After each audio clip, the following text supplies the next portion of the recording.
പണ്ട് പണ്ട് ഒരു കാട്ടിൽ കുറെ മൃഗങ്ങൾ ഉണ്ടായിരുന്നു. അതിലെ കുറച്ചു കൂട്ടുകാർ. ഇതാണ് കുഞ്ഞിക്കിളി. ആള് കാണാൻ ചെറുതാണെങ്കിലും ഭയങ്കര കുതന്ത്രശാലിയാണ് കേട്ടോ. ഇത് ഡിങ്കൻ. എല്ലാവരും എപ്പോഴും മണ്ടനാണെന്ന് പറഞ്ഞ് കളിയാക്കുന്ന ഒരു പാവം കരടി മാമൻ. ഇത് സാറ. ആള് പാവമാണ്. പുല്ല് മാത്രം തിന്ന് ജീവിച്ചു പോകുന്നു. ഡിങ്കന്റെയും കുഞ്ഞിക്കിളിയുടെയും വലം കൈയാണിവൾ. അങ്ങനെ ഇരിക്കെ ഒരു ദിവസം, ഇന്നത്തേക്ക് സമാധാനം. മീന് തിന്ന് വയറ് നിറഞ്ഞു. നീ എവിടെയായിരുന്നു? ഞാന് മീനെ പിടിക്കാൻ പോയതാ ഡിങ്ക. എന്നിട്ട് വല്ലതും നടന്നോ? കിട്ടി കിട്ടി. ആ പുഴയിൽ നിന്നും ഞാൻ 2 മീന് പിടിച്ചു തിന്നു. പിന്നെ 2 ഇങ്ങോട്ട് കൊണ്ടുവന്നു. അത് കൊള്ളാം. അല്ല, ജാര എവിടെ?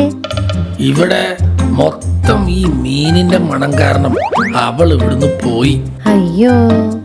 അല്ലെങ്കിലും അവൾക്ക് ഈ മീനിന്റെ മണമൊന്നും പിടിക്കില്ല. എനിക്കറിയാം. ഓ, നീ എത്തിയെന്ന്. മീനിന്റെ മണം വന്നപ്പോഴേ എനിക്ക് മനസ്സിലായി. അത് രാവിലെ തന്നെ നല്ല പെടക്കന മീന് കിട്ടി. നിന്നെ കൊണ്ട് തോറ്റു ഞാൻ. ആ വഴി മുഴുവൻ നീ പുല്ലിടുന്നുണ്ടല്ലോ.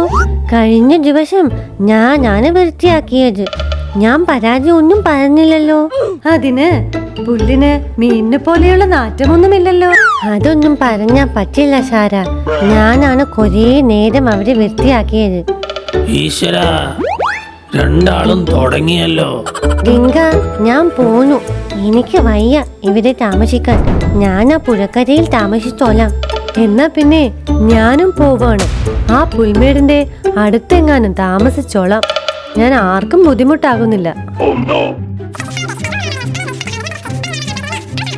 എന്റെ അമ്മേ, രണ്ടാളും കൂടി ഒന്ന് നിർത്തുന്നുണ്ടോ? പെട്ടെന്ന് എന്തോ ഒരു ഭയങ്കര ശബ്ദം കേൾക്കുന്നു. അയ്യോ, അതെന്താടാ ഒരു ശബ്ദം?